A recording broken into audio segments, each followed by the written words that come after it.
श्रीराम.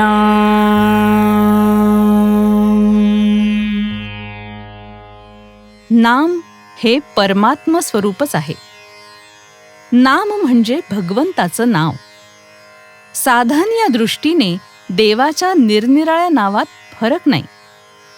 नाम हा जीव आणि शिव यांच्यामधला दुवा आहे. नाम हे साधनही आहे आणि साध्यही. नाम सगुणही आहे आणि निर्गुणही. नामाचा आरंभ सगुणात आहे तर शेवट निर्गुणात. आरंभ सगुणात आहे असं म्हणण्याचं कारण हे की भगवंत मुळात जो निर्गुण निराकार आहे तो जेव्हा सगुणात आला तेव्हाच त्याला नामरूप लागलं आणि सगुण रूप नाहीसं झालं. तरी नाम शिल्लकच राहिलं म्हणून ते निर्गुणही आहे. तेव्हा सगुण आणि निर्गुण भक्तीला आधार नामाचाच आहे.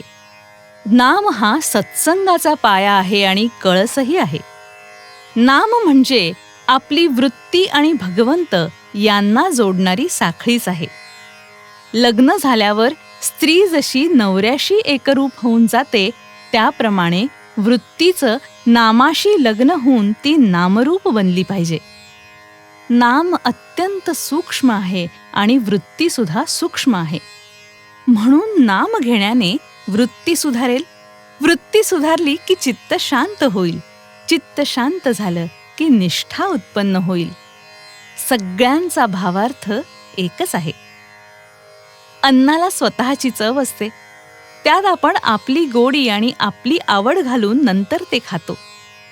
पण नामाला स्वतःची अशी चव नाही. त्यात आपणच आपली गोडी आणि आवड घालून ते घेतलं पाहिजे. आपण जितकी जास्त गोडी त्यात घालू तितके ते अधिक गोड वाटेल. पंढरपूरला जायला पुष्कळ रस्ते आहेत, परंतु सर्वांना शेवटी बारीतूनच जाऊन दर्शन घ्यावं लागतं. त्याप्रमाणे इतर साधनं जरी केली तरी नामसाधन केल्यावरच आत्मस्वरूपाची प्राप्ती होते. आपण नाम घ्यावं, ते आपणच आपल्या कानांनी ऐकावं आणि ते घेता घेता शेवटी स्वतःला विसरून जावं. हाच नामसाधनेतला आनंदाचा मार्ग आहे. जसं आपलं आपलेपण आपल्या नावात आहे तसंच देवाचं देवपण त्याच्या नामात आहे. आपण आज जे नाम घेतो तेच नाम शेवटपर्यंत कायम राहतं. परंतु देहबुद्धी जसजशी कमी होत जाईल तसं तसं नाम अधिकाधिक व्यापक आणि अर्थगर्भ बनत जातं आणि शेवटी नाम हे परमात्म स्वरूपच आहे असा अनुभव येतो.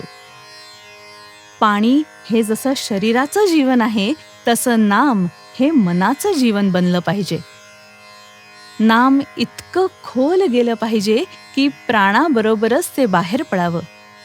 अंतकाळी अगदी शेवटी सुटणारी वस्तू म्हणजे भगवंताचं नाम पाहिजे. नामातच शेवटचा श्वास गेला पाहिजे. श्रीराम.